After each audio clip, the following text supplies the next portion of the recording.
Ya estamos en protección al consumidor.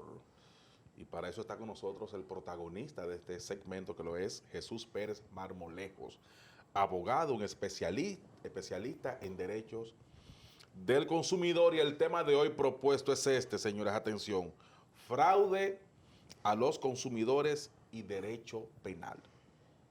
Buenas tardes, hermano. Buenas tardes, buenas tardes. Pues siempre agradecido de estar con ustedes en el día de hoy y externar aquí conocimientos, experiencias e informaciones a toda la ciudadanía radicada en el país y en el mundo. A todos aquellos que necesitan información en cuanto a cómo defender sus derechos, Su chelito. su dinero. Claro. Correctamente, hemos traído a colación este tema, ya que ustedes han visto en la prensa últimamente cómo estas personas se anuncian en el mercado, otorgando facilidades de intereses, de retorno y que inversión de dinero. Entonces, parece que la gente no ha entendido el tema de la persecución penal en cuanto a que haya un fraude a los consumidores, porque la gente entra en el negocio pero no sabe las consecuencias y luego está, bueno, pero que yo no sabía que esto iba a ser tan largo y tan costoso y cómo es posible, yo voy a desistir, mi abogado me está cobrando mucho dinero, etcétera, etcétera. Y por eso hemos traído este tema para explicarle a la ciudadanía lo que es el fraude a los consumidores y su vinculación con el derecho penal procesal penal en la República Dominicana. Existen casos o situaciones muy frecuentes en República Dominicana desde el punto de vista de lo penal hacia estafas o fraude con los consumidores. Sí, efectivamente, fíjense, a cada rato pues los consumidores están siendo engañados en la República Dominicana. Estos casos los vemos ya porque son casos macro donde hay pluralidad de consumidores. Entonces ya el sistema ha dicho, espérate, ya está en los medios de comunicación, hay que trabajarlo, pero fuera de esos casos se depositan denuncias, querellas en las fiscalías, en los tribunales, y que los consumidores se sienten pues timados y quieren reivindicar y obtener resarcimiento económico, en este caso. Gente, por ejemplo, que le anuncia, por ejemplo, un vehículo o una vivienda y resulta que es otra o que no aparece el verdadero propietario, etcétera. Se dan muchos esos casos de querellas, estafas, en virtud a lo que es el perjuicio, los intereses económicos del consumidor. Ya fuera de ahí, cuando vemos esos casos superindividuales que afectan al orden público, donde esta persona ha engañado, ha utilizado maniobras fraudulentas para engañar un conjunto de personas, de consumidores, pues ya la fiscalía ya entra y procede a someter a esas personas.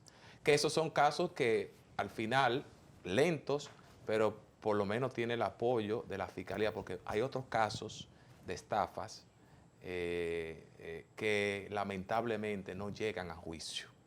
Por ejemplo, ahí tenemos los casos de delitos de alta tecnología, por ejemplo. Ahí tenemos los casos, por ejemplo, alteración a un sistema de estación de combustible, por ejemplo. Es decir, que hay casos de materia de consumidores que son etiquetados como importantes y otros que caen en el olvido. Por ejemplo, cuando una persona compra un vehículo y lo compra en un dealer, pudiéramos decir así, autorizado, un dealer reconocido y autorizado. Bueno, si el dealer fue engañado con ese vehículo que una tercera persona se lo vende al dealer, el dealer me lo vende a mí, pero se descubre que es un vehículo robado. Bueno, el dealer tiene dos cosas: o me devuelve mi dinero o me da otro vehículo, si así yo lo requiero, ¿verdad? Pero ¿qué pasa? Cuando es una persona en particular, por ahí una persona que dice, te voy a vender un carro.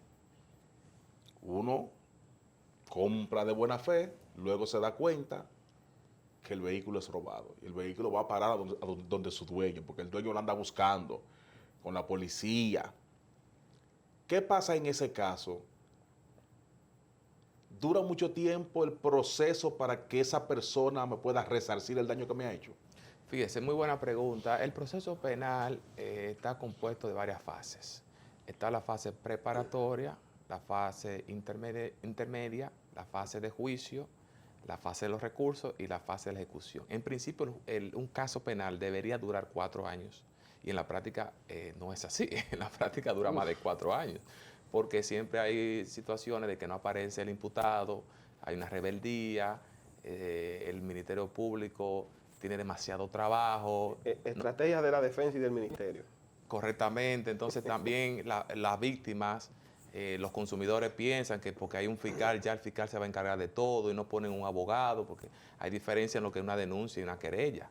Una denuncia la hace cualquier persona, incluso hasta anónimo. Mientras una querella ya usted puede solicitar pena, hay una constitución en actor civil, puede solicitar indemnización. Entonces, esa pregunta usted se refiere a un particular. Yo voy más lejos. Los casos que se ha visto también de empresas que aparentemente tienen su RNC, tienen su sociedad comercial e igualmente incurren en ese tipo de estafas.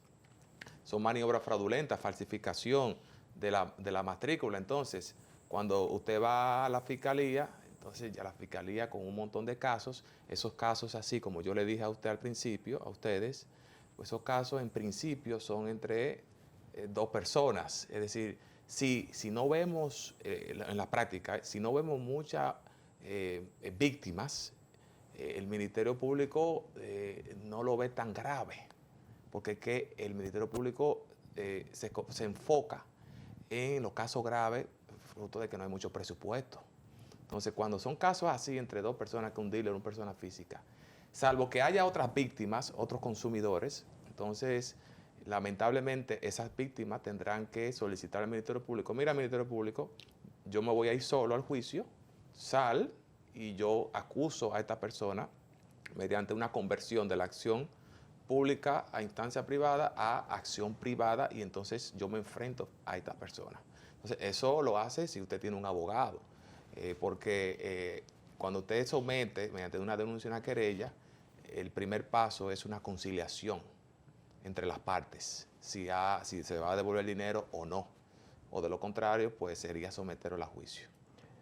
Jesús, además de la comunicación, el periodismo, uno está muy ligado a los temas inmobiliarios y es prácticamente el día a día ver que personas que pagaron por un tipo de servicio y al final cuando reciben su producto, de empresas no necesariamente con la capacidad de cumplimiento con lo que amerita el mercado dominicano, no entregan a entendido del cliente lo que se esperaba. ¿Qué es lo primero que debe de hacer ese cliente que se siente insatisfecho con lo recibido, aplica eso en la parte penal, que es el tema base? ¿Cuáles son los pasos a seguir si incide en la parte penal? Sí, en el caso de que para incidir en la parte penal, la víctima, en este caso un consumidor, debería estar siendo ofendido o recibió un daño a partir de un hecho penal, que están tipificados en el Código Penal. En el caso que usted me plantea, pues ahí no vemos un hecho penal en principio, lo que vemos es un hecho civil. Bien. Un hecho civil que se conoce en los tribunales civiles, donde usted persigue que se cumpla con el contrato o una indemnización. Y que no tiene la misma duración que lo penal en materia ya de audiencia. Correctamente, en la materia civil un poquito más rápida en ese sentido, no requiere incluso hasta la participación activa de la víctima, del consumidor, porque en materia penal el consumidor en principio tendría que ir a las audiencias, señores. Y un caso, usted fue ahora timado por un sistema Ponzi, estos sistemas donde se captan dinero, fondos, y luego van pagándole a los primeros inversionistas hasta que explota. Esos procesos pueden durar 5 o 6 años. Todavía hay un caso ahí de money free, que comenzó en el 2018 y estamos en el 2023 y estamos esperando la sentencia de juicio. Es decir, entonces, imagínese el cansancio que tiene ese consumidor. Por eso es importante que los consumidores sepan que antes de poner su dinero en estos proveedores que no están regulados, pues verifiquen las consecuencias, el proceso penal, porque luego entonces van a querer recuperar y usted sabe lo que va a pasar, que en estos casos, Ponzi, el Ministerio Público está solicitando lo que es el tipo penal de lavado de activos. Y cuando hay lavado de activos, hay un decomiso. Entonces, ¿de dónde el consumidor? si está todo decomisado, ¿de dónde el consumidor va a cobrar la indemnización? Perdió el dinero en principio. Bueno, la verdad es que No, es amplio realmente. A mucha gente no le ha gustado lo que está explicando Marmolejos, aquí nuestro invitado. Pero son buenas las aclaraciones. Porque Sí, pero está en bromón eso, que si usted es víctima de un fraude, estamos hablando que es un proceso que por lo menos de 4 años en adelante pudiera durar la acción penal, ¿verdad? Correcto. ¿Sabe bien el término? Sí. Usted imagina usted No, lo engaña, tiene que esperar 4 años. Y que muchas veces por desconocimiento de los consumidores piensan que el tipo de situación amerita una especialidad, por ejemplo, civil y es penal y viceversa. Por eso, bueno, la aclaración que hace Marmolejo de lo civil y de lo penal en tema, por ejemplo, inmobiliario, en el caso Ponzi, etcétera. Bueno, la verdad que no son alentadoras las explicaciones de Marmolejos.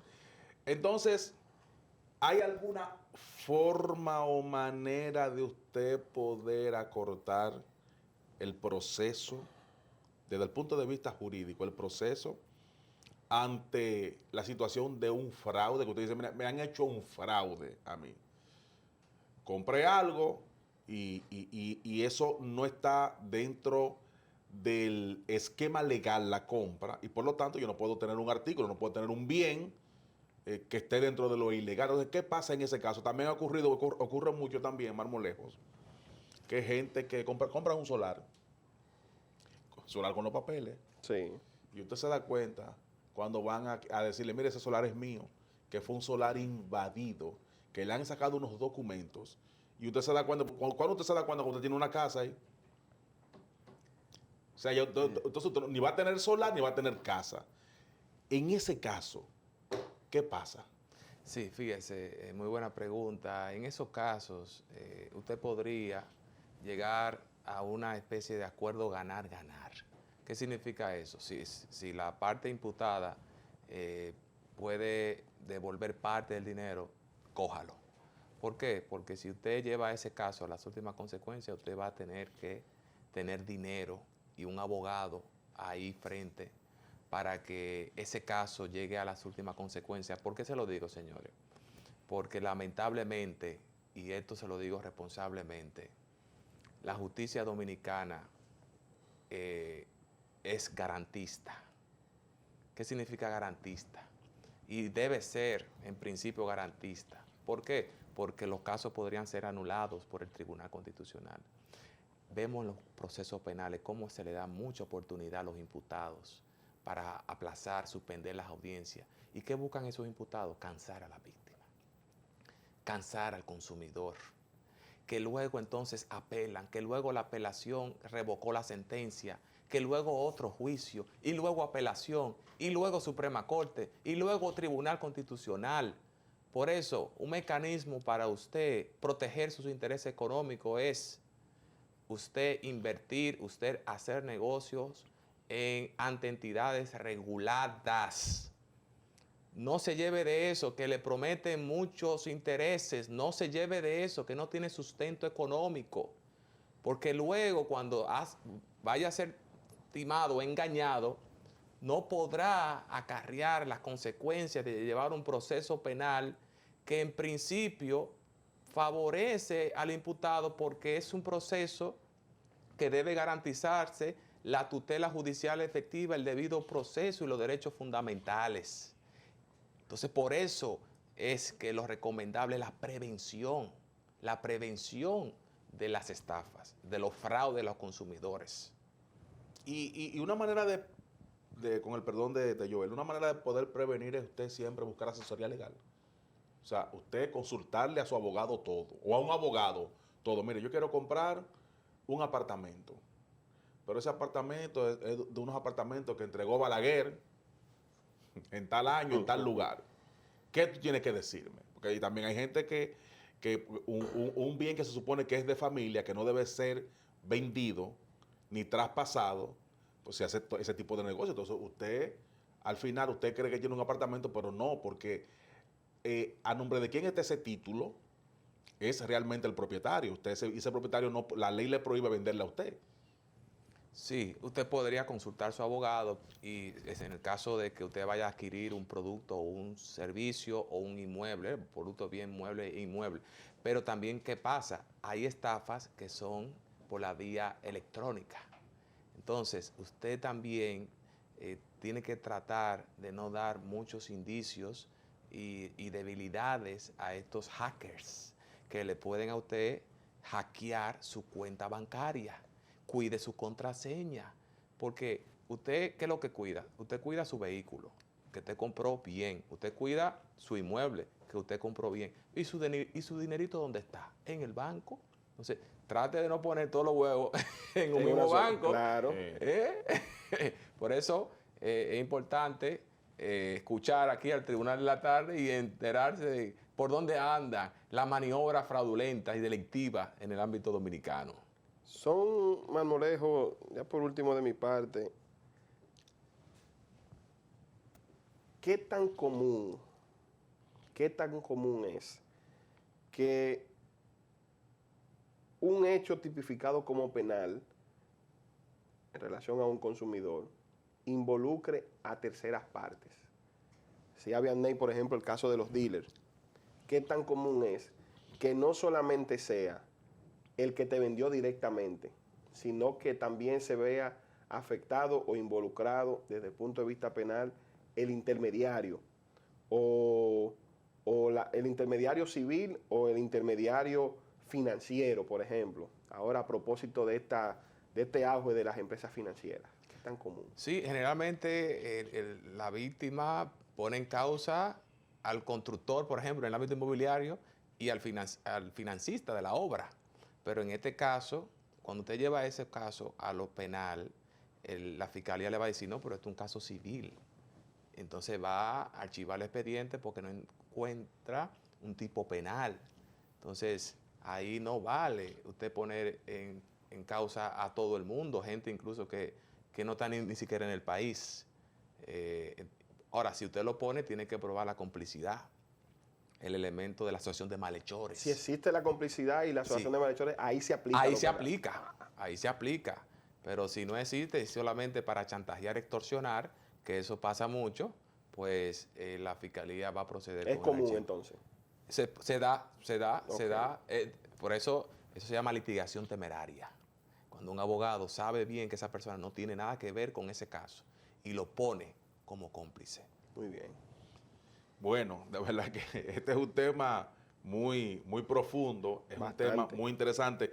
Y a mí me gustaría en una próxima entrega de Jesús Pérez Marmolejos aquí en su segmento, un segmento muy esperado por todos los amigos televidentes, porque aquí se aprende bastante. No demasiado. El tema Marmolejos, si pudieras traernos eso para una próxima entrega, el tema de las deudas por tarjetas y préstamos.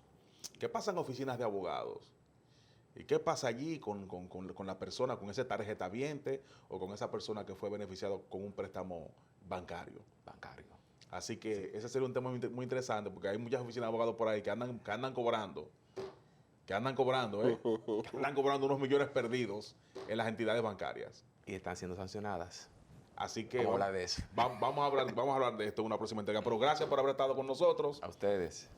Bueno, de esta manera, Joel, terminamos el Tribunal de la Tarde de hoy. ¿Qué- Viernes. ¿Qué mejor manera que recibir el fin de semana nutrido de información? Así es. Les invitamos a que nos acompañen a partir del próximo lunes, cuando estaremos con ustedes a esta misma hora. De 5 a 6 de la tarde por Telefuturo, Canal 23. Pasen todos un feliz fin de semana.